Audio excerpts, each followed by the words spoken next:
Okay, good day, sir. Good day. Sir, please, we know your name. My name is Bishop Jude Ndubisi Chineme. All right, sir. A lot of pastors, men of God, have been saying something about Biafra agitation. We have not heard from you. What do you have to say, sir? Yeah, you know, people like us doesn't talk anyhow. We talk when it is necessary.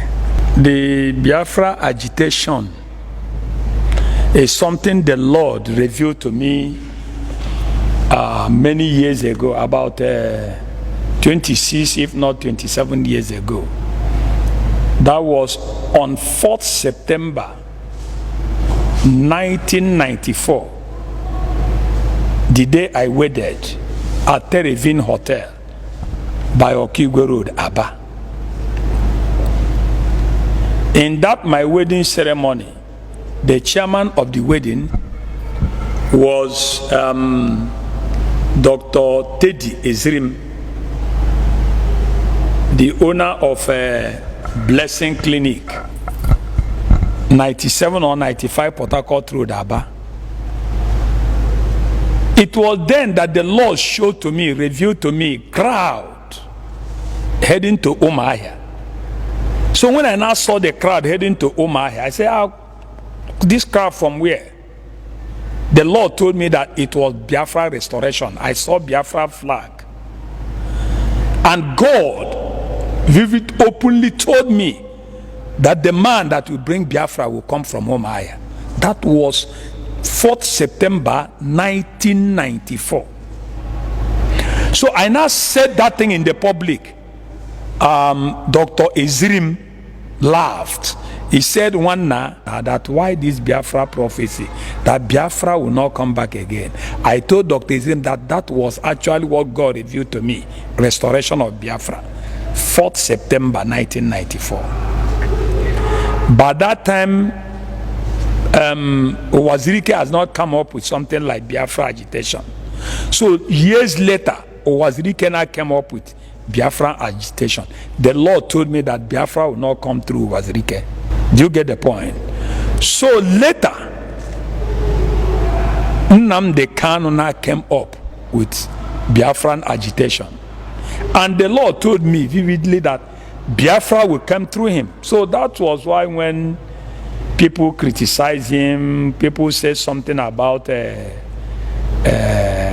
Biafra agitation and so on, I kept silent because I know that what Nnamdi Kanu is doing was exactly what God revealed to me on 4th September 1994. That day was on Sunday and it rained heavily that day. So and that's why when people say people should pray and pray about the coming of Biafra, I refuse to pray because I know that the Lord has revealed it to me and it is something that must surely come to pass. Whether you pray or you fail to pray, because the word of God must surely come to pass.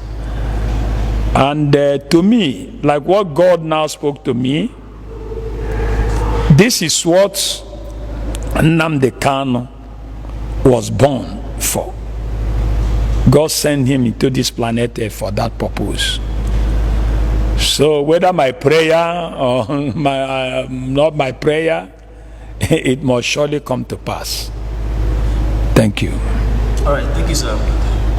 What about the arrest of Nnamdi Kanu? What do you have to say about it? Well, my own opinion, right? Arrest of Nnamdi Kanu is a big mistake. Let me use that language. My reason is that Nnamdi Kanu, I have not seen him before, unless on television or internet or picture. I have not discussed with him before.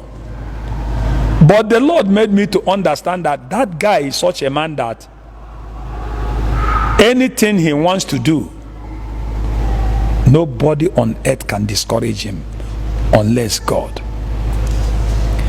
And Nnamdi Kanu is a moving train that no man can stop unless he gets to his destination. And Nnamdi Kanu is such a man that what he wants to do, is what he will do. And why I say that it's a mistake is that, again, is that if federal government happen to prison Nnamdi Kanu, automatically they have made him Nelson Mandela of Nigeria. And if they kill him, they have immortalized him forever. Do you get what I mean? So that's why I say it's a big mistake. God bless you. Okay, sir. Thank you, sir. What are your advice to Nigerian government, sir? Well, my advice to Nigerian government is they should tread with carefulness. They should tread with care, because the case of Nnamdi Kanu is very sensitive. With every indication, if you can remember what happened on 31st May 2021, this year, you know that almost all the youth, in fact 95% of South and Southeast, they are strongly behind Nnamdi Kanu. So it's not a man alone. So anything they are doing with him, they should be very careful. And my advice again is that let the politicians from the Southeast and South start telling the president the truth. They should start telling the president the truth, because sometimes they don't tell him the truth. They don't tell the president the real condition of Southeast and South in this agitation. They should start telling the president the truth. I've given federal government advice, but this advice now goes to Mr. President. My own advice for Mr. President is he should call Kanu and ask him, my son, what is your problem?